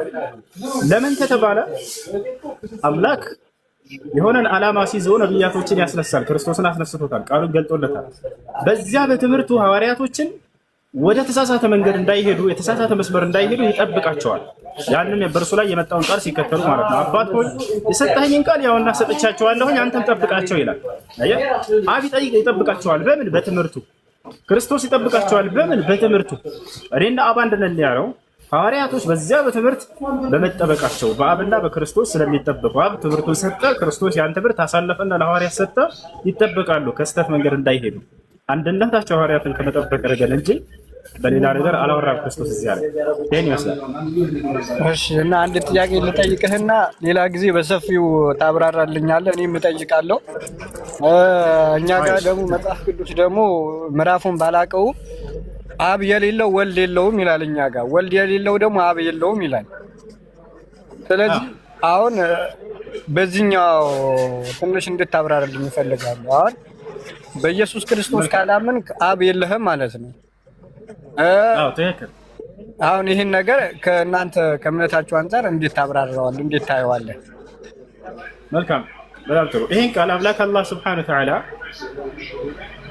ለነቢያት ሁሉ ይናገራል። ለነቢ ሰለላሁ ዐለይሂ ወሰለም ይናገራል። በነቢያቶቼ እመኑ፣ እነርሱን ስታምኑ እኔን ታምናቸው፣ እነርሱን ከካዳቸው እኔን ክዳቸዋል ይላል። ገባላርና በእኔና በነቢያቶቼ መካከል እንዳትለዩ እያለ እነ ለዚነ ዩሪዱነ አን ዩፈሪቁ በይነ አላሂ ወረሱሊሂ ወየቁሉነ ኑእሚኑ ቢበዕድን ወነክፍሩ ቢበዕድ ወዩሪዱነ አን የተኺዙ በይነ ዛሊከ ሰቢላ ኡላኢከ ሁሙል ካፊሩነ ሐqqን ይላል። በእኔም በመልእክተኞቼ እመኑ ካለ በኋላ በእኔና በመልእክተኞቼ መካከል እንዳትለዩ፣ እኔን አምናችሁ እነርሱን ብትክዱ፣ እነርሱን ክዳችሁ እኔን ብታምኑ በፍጹም አላመናችሁም እያለ አላህ ይናገራል። ስለዚህ ክርስቶስን መልእክተኛነቱን አምኖ የተቀበለ ሰው የአብን መልእክተኛነት የግድ ይቀበላል። እኔን የሚቀበል የላከኝን ይቀበላል ብሏል ክርስቶስ። እኔን የማይቀበል የላከኝን አይቀበልም ይክዳል ብሏል። አየህ፣ እኔን የሚጥል የላከኝን ይጥላል። ምክንያቱም ያንን ትክክለኛውን አምላክ የገለጠላቸውና ያሳወቃቸው ክርስቶስ ስለሆነ እርሱን ከተቀበሉ በእርሱ በገለጠላቸው ትምህርት ውስጥም ያንን አምላኩን ይቀበላሉ። በዚያ ውስጥ አምላክን ሲያምኑ ጊዜ ክርስቶስንም መልእክተኛነቱን ያምናሉ ማለት ነው። ያ ነው እርሱ የአምላኩን ቃል ሰምቶ ያደርስላቸዋል፣ ያንን ይቀበላሉ። የሰጠኸኝን ቃል ሰጠኋቸው፣ ያንንም ሰምተዋል ተቀብለዋል አለ። በቃ በዚያ ውስጥ ምን ይገኛል? በሰጠው ትምህርት ውስጥ እንደተባለ አባት ሆይ አንድና ብቸኛ እውነተኛ አምላክ አንተ ነህ የሚለውን ቃል ሰምተዋል ተቀብለዋል። የላከውንም ክርስቶስን ያውቁ ዘንድ የዘላለማዊ ሕይወትን ያውቃሉ አለ። መልእክተኛነቱንም አውቀዋል ተቀብለዋል። ስለዚህ ክርስቶስን መልእክተኛነቱን ሲቀበሉ ጊዜ በዚያ በትምህርቱ በተቀበለው ትምህርት ውስጥ በመልእክቱ ውስጥ የአምላክን አንድነት የአብን አንድነት አስተምሯልና እርሱንም ይቀበላሉ። ታላ አይደል? እርሱ ክርስቶስን መልእክተኛነቱን ቢክዱ ደግሞ አምላክን እንደካዱ ነው። ምክንያቱም በዚያ በመጣው ትምህርት ውስጥ የአምላክን አንድነት ገልጿል። ያንንም እንዳልተቀበሉ ይቆጠራልና ማለት ነው። ይሄን ይመስላል። ይሄን አላህ ለነብያቶች በርካታ በተለይ በቁርአን ላይ ይናገራል። ፈአሚኑ ቢላሂ ወረሱሊሂ ይላል። በእኔና በመልእክተኞቼ እመኑ ይላል። በነጠላ ደግሞ በነብዩ ሰለላሁ ዐለይሂ ወሰለም ፈአሚኑ ቢላሂ ወረሱሊሂ ይላል። በእኔና በነብዬ ሙሐመድም እመኑ ይላል። እነርሱ ነብያቶች የካዳቸው ነው የካዳቸው ነው አስተባባኛለ ምን አደረግሽ እንዴ ወኪና ከዛ አንተም በቃ ያዘኝ ጥያቄ አሻን አመሰግናለሁ ስለመለስኩኝ ያንን ጥያቄዎቹ። ግን አሁን ከክርስቲያን አንተ ትልቁ ስህተት ነው ብለህ የምታምን በኢየሱስ ክርስቶስ የምታምን ከሆነ የክርስቲያን ስህተቱ ምንድን ነው? ስህተቱስ ምንድን ነው? ስህተቱ ምኑ ጋር ነው ያለው? አንተ በኢየሱስ አምነህ የዘላለም ሕይወት አለው ብለህ የምታምን ከሆነ ክርስቲያን ያመነበት ምክንያት ስህተቱ ምንድን ነው? የትኛው ስህተት ነው ያለበት ክርስቲያን? አንደኛ ክርስቶስን አምላክ ስለማድረጋችሁ እርሱ ሰው ነኝ ብሎ ሳለ ዮሐንስ ወንጌል ምዕራፍ 8 ቁጥር 40 ላይ እኔ ከአምላክ የሰማሁትን እውነት የምነግራችሁ ሰው ነኝ አለ። ነገር ግን እርሱን ወደ አምላክ ማድረጋችሁ። ሁለተኛ ክርስቶስ አምላክ እንዳለው እያስተማረ አይ ራሱ አምላክ ነው ብላችሁ ያንን መናገራችሁ። ሶስተኛው ነገር ምንድን ነው? አምላክ በአካል ሶስት ነው ብላችሁ መናገራችሁ። ወጣችኋል። በመለኮት አንድ ነው ትላላችሁ። እንዲህ ብሎ ያስተማረ ነብያት የለም መጽሐፍ ቅዱስ ላይ። ክርስቶስ አምላክ በማንነቱም በምንነቱም አንድ ብቻ እንደሆነ ነው ያስተማረው። ያ ነው አንደኛ የአምላክነት ጉዳይ ጥያቄ ላይ ነው። ክርስቶስ አምላክ እንዳለው ማስተማሩ፣ አምላክ እንዳልሆነ አምላክም እንዳለ ብለዋልም። ግን በብዙ ቦታ እኮ አምላክ መሆኑን ብዙ ታምራቶች እኮ አድርገዋል። ሞትን አሸንፎ ተነስተዋል። ትልቁ ነገር ደግሞ የሰው ልጅ ደግሞ በሱ አምኖ የዘላለም ሕይወት እንደሚያገኝ ገልጸዋል። ያው የሰው ልጅ ሁሉ ዋናው የሚፈልገው መንግስተ ሰማያት መግባቱ ነው አይደለ? ጀነት መውረሱ ነው። ግን ኢየሱስ ክርስቶስ የተናገረው ነገር አምላክነቱ ሳለ በእኔ የሚያምን የዘላለም ሕይወት አለው ብለዋል። በዛ ላይ ደግሞ ኢየሱስ ክርስቶስ ደግሞ የኃጢአታችን ሞቷል። ከዚህ አሁን ኢየሱስ ክርስቶስ አምላክ የሚያስደርገው በመጽሐፍ ቅዱስ ብዙ ታሪኮች ብዙ ነገር ተጽፏል። ይሱ በዚህኛው ነገር ማለት ነው እና እኔ ከዚህ አንፃር ነው ክርስትና እንትን ያልኩት ምርጫዬን ያደረኩት እና እናንተ ፈጽሞ ቁርአን ደግሞ ከመጽሐፍ ቅዱስ በጣም ብዙ ተቃራኒ ነው ማለት ነው። ኢየሱስ ክርስቶስ ሞቷል ይላል እኛ ጋር፣ ቁርአን ደግሞ በፍጹም አልሞተም አልተሰቀለም ይላል። ስለዚህ ብዙ ክፍተቶች አሉ ማለት ነው ከቁርአን አንፃርና ከክርስቲያና። አሁን ስለመሞቱ ስላለመሞቱ እንሄዳለን፣ ችግር የለም። ግን የመጀመሪያውን ጨርሰው ይችላል። አሁን መሞቱ አለመሞቱ ምናምን ቀጣይ እሱ እናወራበታለን። ግን የአምላክነት ጉዳይ መጀመሪያ አምላክ በባህሪው ቀናተኛ ነው ማለት መለኮታዊ ባህሪያቱን ማንም ሰው እንዲያጋርበት አይፈልግም። ይታል አይደል? ያን ነገር መጀመሪያ ጨርሰን አምላክ እንዳለው ክርስቶስ አስተምሯል። አዎ ሰምቻ እኔም አውቀዋለሁ። የጌታችን ኢየሱስ ክርስቶስ አምላክና አባት ይባረክ ይላል። ይሄ የተናገረበት ምክንያት ደግሞ ኢየሱስ ክርስቶስ በስጋ መሆን አዎ አምላክ አለው፣ በስጋ በመሆኑ ማለት ነው። በስጋውነቱ አዎ አምላክ አለው፣ አባት አለው ይላል። እኛ ጋር በዚህ እናምናለን። የለም አዎ እንደሱ በስጋነቱን አምላክ አለው ይላል። በስጋ መሆኑ ይኸውልህ አምላክ ያለው በስጋነቱ ነው የሚል የለም። ክርስቶስ የትኛውም ቦታ ላይ እኔ አምላክ አለኝ ብሎ በግልጽ ሲያስተምር የለም እኮ የለም፣ ግን እኛ ጋር ሲፈታ ነው ማለት እኮ እንደዚህ ይሄ መፈታት እያሉ እኮ እየሸወዳቸው ነው። ያፊ መጽሐፉ ላይ ከሌለ ክርስቶስ በክርስቶስ ትምህርት የማይኖር አምላክ የለውም ይላል መጽሐፍ ቅዱስ። በክርስቶስ ትምህርት ላይ ከሌለ እነዚህ ሰዎች እየሸወዳቸው ነው፣ ወደ ገሃነም እየወሰዳቸው ነው ማለት ነው። ለምን አትረዱም ይሄን ነገር? እኔ ስለ አምላኬ ራሱ አምላኬ በገለጸልኝ ልክ ነው የምረዳው። የሆነ ሰው መጥቶ ያንን የአምላክን ባህሪ ይሄ እንዲህ ስለሆነ ነው እንዲህ ስለሆነ ነው ቢለኝ አልሰማውም። ያውታል አምላክ አላህ ወሊላሂ አልአስማኡል ሑስና ፈድዑ ቢሃ ይላል። ለእኔ ስሞች አሉኝ በእነርሱ ጥሩኝ ይላል። አምላክነቱንም ሲናገር በግልጽ ይናገራል። ኢነኒ አነ አላህ ላ ኢላሃ ኢላ አነ ይላል። እኔ አምላካችሁ ነኝ ከእኔ በስተቀር ሌላ ማንም አምላክ የለም ብሎ ይነግረናል። ራሱ በተናገረው ልክ ለምን አትወስድም? ክርስቶስ እኔ ሰው ነኝ ብሎ በግልጽ ተናገረ። እኔ አምላክ አለኝ ብሎ በግልጽ ተናገረ።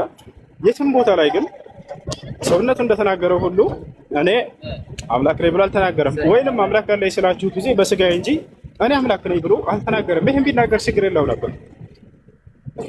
ይህን ይመስላል። ሌላ ጊዜ በሰፊው እናወራለን። እሺ በቃ አመሰግናለሁ። እሺ እኔም ጠይቄ እመጣለሁ። አይሽ ተዘጋጅቼበት እመጣለሁ። ሌላ ዛራ በጣም በሚጮህ ቦታ ነኝ። ይመችሻል? ይመቸኛል። አሁን የቀጥሉሽ ነው ፍላሽ መርሐባ። እሺ ጥያቄ ያላችሁ ቀጥሉ። ይሰማል?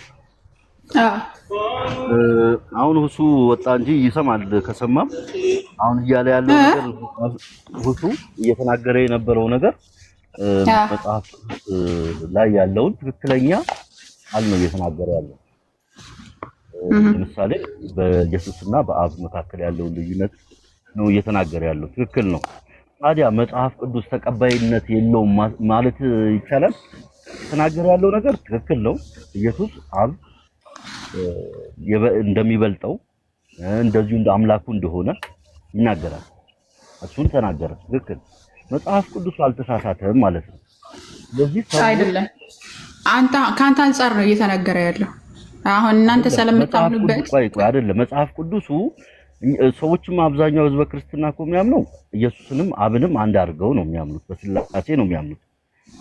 እኮ አንተ ባይብለኛ ባይብል ትክክለኛ ስለሆነ ሁሱ ሲያወራ የነበረው ገባኛው። ከጥቂት በኋላ የምታወራ ከሆነ ትሸይዳ እኔ ልመልስልክ ጥያቄ ገብቶኛል። ሁሴን እያወራህ የነበረው መጽሐፉን አንተ ስለምታምንበትኝ መጽሐፉ አንተ እንደምትለው እናንተ እንደምታምኑበት ሳይሆን የሚለው እንደዚህ ነው ብሎ አንተ ስለምታምንበት ነው እንጂ እየተናገረ ያለው መጽሐፉን ሰላመነበት ወይም ደግሞ ትክክል ነው ብሎ ቆይ አንድ ጊዜ ቆይ እሺ ላውራ እንዴ። ትክክል ነው ብሎ ስለሚያምን አይደለም። ባይብል የተበረዘ ነው ብለን ነው እኛ ሙስሊሞች የምናምን። ባይብል የተበረዘ ነው፣ የተቀላቀለ ነው፣ የአምላክ ቃልና የሰው ቃል ተቀላቅሎበታል ብለን ነው ብሎ እያመነ እኮ ነው። ትክክል ነው ብሎ ያምንም እያልኩ እንዴ። አብ እንደሚበልጠው ኢየሱስን እየተናገረ እኮ ባይብል እንደዛ ያስተምራል። ይሄንን ነው እያለ ነው እሱ መልእክተኛ እንደሆነ ባይብል እንደዛ ያስተምራል። እኛ አብ ብለን አናምንም ሲጀመር እኮ ሁሴንም አብ ብሎ አያምንም። ፈጣሪ አለው። ኢየሱስ ክርስቶስ ፈጣሪ እንደሆነ እኛ እናምናለን። እሺ ይሄን ጉዳይ ያው ሁሱ ሲመጣ ከሱ ጋር እናውራ። የነበረኝ ጥያቄ ግን አንድ ጥያቄ ነው። ኢየሱስ ክርስቶስ ፈጣሪ እንዳለው እናምናለን። ፈጣሪ ያለው ፍጡር ነው፣ ሰው ነው፣ አይመለክም፣ ነብይ ነው ብለን እናምናለን። ችግር የለውም። አንቺን ግን አንድ ጥያቄ ልጠይቅሽ። ስለ ነቢያቶች ነው። ነቢያቶች በተለያየ ጊዜ ለተለያዩ አመፀኛ ለሆኑ ህዝቦች ይላካሉ ተብሎ ይታመናል እና የሆነ ወቅት ላይ የእስራኤል የሚባለው የአብርሃም የልጅ ልጅ ያዕቆብ እስራኤል ተባለ። የዛ ልጆች መካከል ግን ከእስራኤል ነገድ ነቢያቶች ይነሱ ነበር በተለያየ ጊዜ። መጽሐፍ ቅዱስ ላይ ያሉት ነቢያቶች የእስራኤል ነቢያቶች ነው ቁርአን ላይ ያሉት። እስራኤል ነቢያቶች ብቻ አይደለም ቁርአን ላይ ያሉት። ወይ እኮ እሱን ነው የፈለኩት። አየሽ እስራኤል ከተነሳ በኋላ እስራኤል ነገዶች የተወጣጡት የተነሱት ነቢያቶች ቁርአን ላይ ይጠቅሳል። ሌሎች ነቢያቶች የሚጠቅሳቸው ነቢያቶች አሉ። ነቢያት ከእስራኤል ነገድ ብቻ አይደለም የሚነሱት። ይሰማል? ነቢያት ከእስራኤል ነገድ ብቻ ሳይሆን የሚነሱት ከሁሉም ይነሳሉ። በቁርአን ላይ አምላካችን አላህ ሱብሓነሁ ወተዓላ ከአረቡ ዓለም ተነሱ። እስኪ የምታወራ ከሆነ ጥያቄህን ጨርስ። ቁርአን ላይ ያሉትን መጽሐፍ ቅዱስ ላይ ያሉ ነቢያቶች የእስራኤል ነቢያቶች ነው። ቁርአን ላይ ባይብል ላይ ያሉ ነቢያቶች እስራኤላውያን ብቻ አይደሉም። ይኸውልህ ነቢያቶች ባይብል ላይ ያሉ ነቢያቶች እስራኤላውያን ብቻ አይደሉም። ቁርአን ላይ ያሉ ነቢያቶችም እስራኤላውያን ብቻ አይደሉም። ሌሎችም ነቢያቶች አሉ። ለምሳሌ ሁድ ለምሳሌ እስራኤላውያን አይደለም። አብርሃም እስራኤላውያን አይደለም። አዳም እስራኤላውያን አይደለም። ከአብርሃም በፊት የነበሩት ኑህ ኧረ እባክህ በፈጠረህ ልጨርስ አንዴ ከእስራኤል በፊት አይደለም እያልኩሽ ያለው ከእስራኤል በኋላ ነው ያልኩሽ። ስላልተረዳሽ ነው የገባሁት ጣልቃ። ከእስራኤል በፊት እና አብርሃም ብዙ አሉ፣ አባቱም አለ አይደል? ያዕቆብ አባት። ከያዕቆብ በኋላ ከእስራኤል በኋላ ግን እስከ ነብዩ መሐመድ ባሉት ውስጥ የተጠቀሱት አሉ ነቢያቶች እያልኩህ ነው። ከዛ በኋላም እስራኤል ነቢያቶች ናቸው አብዛኛው። ኢሳንም እስራኤላውያን ነቢያቶችም አሉ።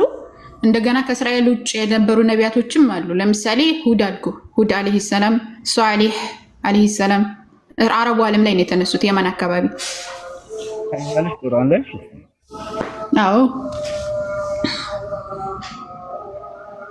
ሁድ ሷሊህ እነዚህ የተነሱት አረቡ ሀገር ላይ ነው የተነሱት። እንተና ሹዓይብ የሚባለው እነዚህ እንትን ናቸው፣ አረብ ናቸው። ቁርአን ላይ ነው። ቁርአን ላይ ባይብል ላይም አለ። በነገራችን ላይ ባይብል ላይ ራሱ እንትና ማን ነው በአለም የሚባለው ነብይ ከእስራኤል በኋላ አይደል? ከእስራኤል በኋላ ነው የተነሳው አይደል? በዓል ከእስራኤል ነገር ከተቋቋመ በኋላ እስራኤል ከተነሳ በኋላ አይደለም ወይ የተነሳው በዓለም አለ ያለው ነው እኮ ከቁርአን ላይ ማነገርኩ። ሹዓይብ አልኩ፣ ሷሊህ አልኩ፣ ሁድ አልኩ። ያኔ ነብይ መሆናቸውን ነው መሳይ። ነብይ መሆናቸውን እነዚህ በዚህ ቦታ ላይ የተመረጡ ነቢያቶች ናቸው። ለምን እሺ ላሳይክሽ እኮ ላሳይክሽ። እሺ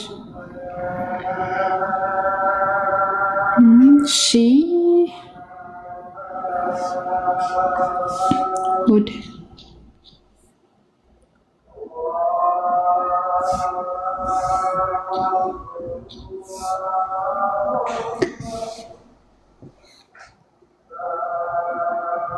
ምን ይላል አምላካችን አለ ሱረቱል አዕራፍ ምዕራፍ 7 ቁጥር 65 ላይ ወደ አድም ወንድማቸውን ሁድን ላክን፣ ወገኖች ሆይ አላህን ተገዙ፣ ከእርሱ ሌላ አምላክ የላችሁም። መውጣት አይችልም። እሺ ላሳይህ ቆይ አንድ ጊዜ ለውጣን። ቢስሚላህ ኖርማል ታየም በትልቁ አድርጉ ጀማ።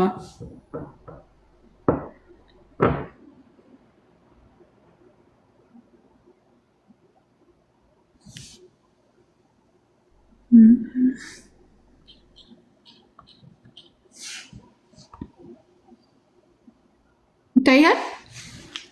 ወደ አድም ወንድማቸውን ሁድን ላክን አላቸውም፣ ወገኖች ሆይ አላህን ተገዙ፣ ከእርሱ ሌላ አምላክ የላችሁም፣ እናንተ ቀጣፊዎች እንጂ ሌላ አይደላችሁም ይላል። እዚህ ጋር ሁድንና እነዚያ ከነርሱ ጋር ያመኑትን እያለ ሁድ ይኸው እዚህ ጋር ሁሉም ወደ አድም ወንድማቸውን ሁድን ህዝቦቹን ባስጠነቀቁ ጊዜ አውሳላቸው እያለ ይናገር። ይሄ ሁድ አለይሂ ሰላም አለ። ሹዓይብ ከእስራኤል በፊት ነው ከእስራኤል በኋላ? እስራኤል ነገዶች ከእስራኤል በኋላ ሹዓይብ በኋላ ሹዓይብንም ላሳይ። ሹዓይብ ይሄ ወደ መድየም የተላከ ነው። ይሄ ደግሞ መድየም ወንድማቸውን ሹዓይብን ላክን፣ ወገኖች ሆይ አላህን ተገዙ እያለ ይናገራል። እዚህ ጋር ምዕራፍ ሱረቱል አዕራፍ ምዕራፍ 7 ከቁጥር 88 ላይ፣ ሱረቱል አዕራፍ 90 ላይ፣ ሱረቱል አዕራፍ 92 ላይ እና አዕራፍ 101 ላይ የሚናገረን ነው ሹዓይብ። ሌላው ሷሊህ አለ። ሷሊህ ይሄው ታያል። አዕራፍ 771 እንደዚሁ 775 777 779 እና ምዕራፍ 11 ከቁጥር 61 ምዕራፍ 11 ከቁጥር 22 ማና 62 1165 እና 1166 ምዕራፍ 26 ከቁጥር 142 ላይ በግልጽ ያስቀምጣል። እንደምትመለከተው ነገድ ውጪ የሆኑ ነቢያቶች በየት አካባቢ ላይ የተሾሙ ናቸው? የተላኩ ናቸው? ለምሳሌ አረቡ ዓለም ላይ አረቡ ዓለም ደግሞ ያኔ በእስራኤል ነገድ ውስጥ አይደሉም አይደለ? አዎ እስራኤል